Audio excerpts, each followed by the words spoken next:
What's happening around the world and what's happening here at home? A very good afternoon to you and welcome to Lunchtime News. I'm Sandro Ferdinando.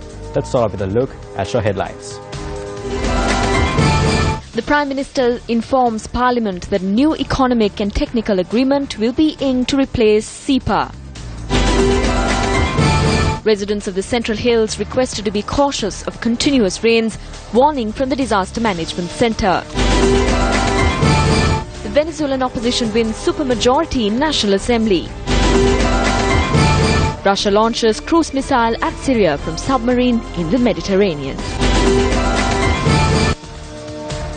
Prime Minister Ranil Wickremesinghe made a special announcement in Parliament today with regard to the Ciba Agreement.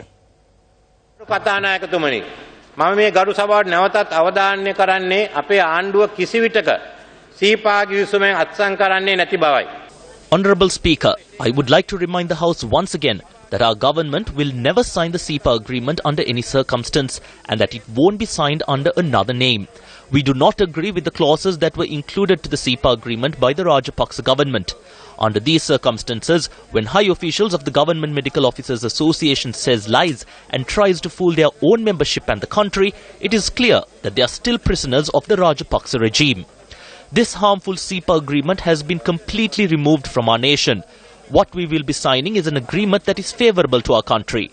It will only include clauses involving the economical and technological sectors.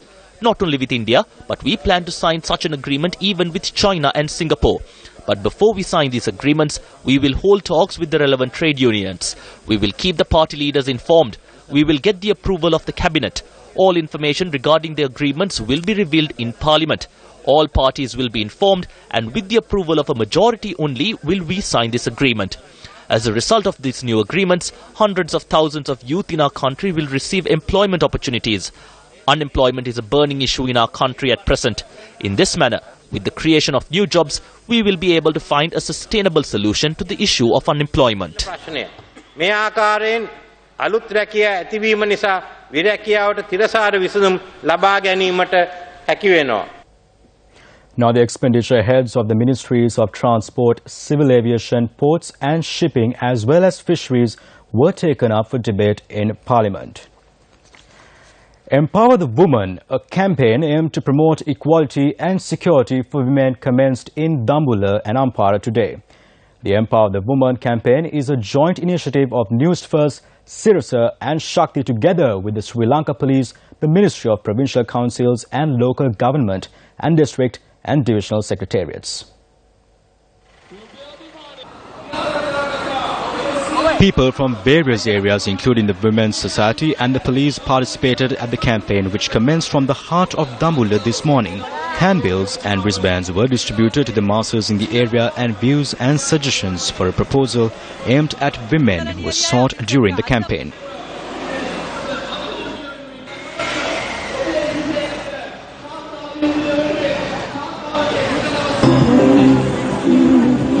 Another phase commenced in Ampara this morning.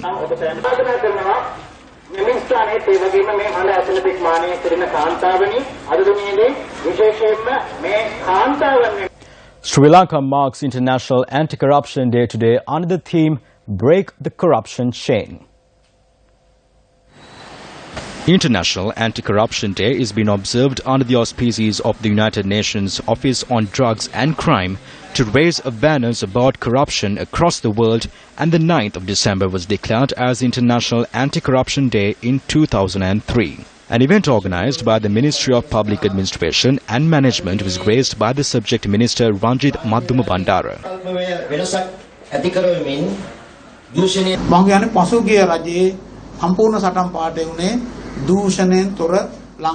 The previous administration organized a walk along the theme of addressing corruption within the country, but that is why we needed a change. We can have a vegetarian system or a mixed system, or we could even decide to add a little bit of curry to it, but eventually we won't be able to achieve our goals if we don't get the crux of the matter instead of only addressing things on the surface. It will be good if we can lessen greed and corruption.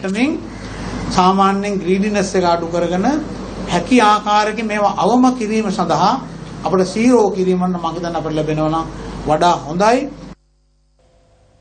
The President and the Prime Minister, along with a number of non-governmental organizations, will join the anti-corruption march at Viyaramadevi Park today. In more local news, Disaster Management Centre warns the residents in the Central Hill to remain cautious over the prevalent inclement weather. Assistant Director of the DMC, Pradeep Kodipilli, said that landslides were issued for 6 districts as a result of the continuous downpour.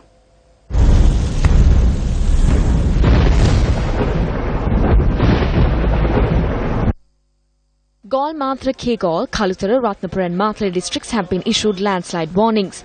The disaster management warned the residents in areas close to earth embankments as well.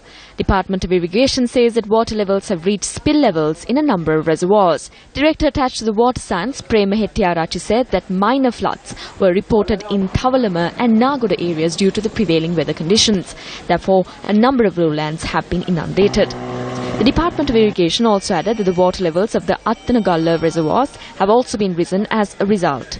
10 spill gates of the Polonnaru, Parakrama Samudra and Minnere reservoirs have been opened by a foot each. Our correspondent added that the spill gates were opened for a 5th consecutive day today.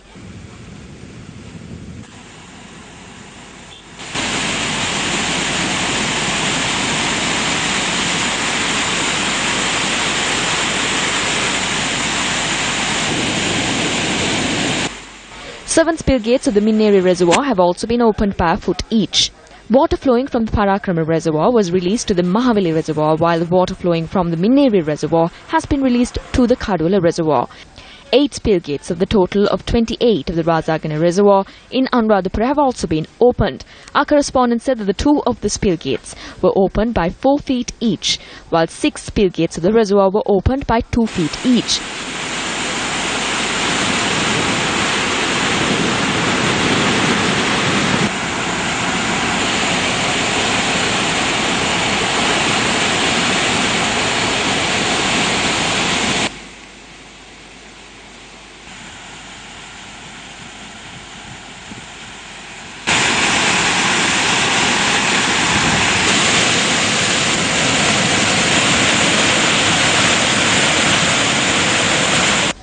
Train travel from the Kandy-Mathale railway line had come to a halt as a tree had fallen onto the tracks.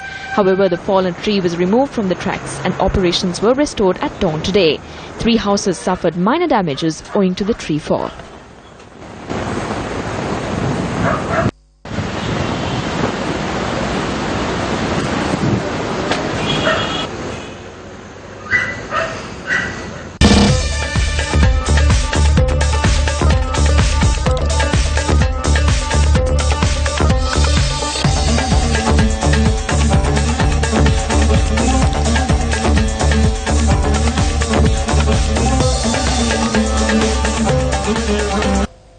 We end today's lunchtime bulletin with some CCTV footage of how 2 women stole goods from a supermarket in Horana.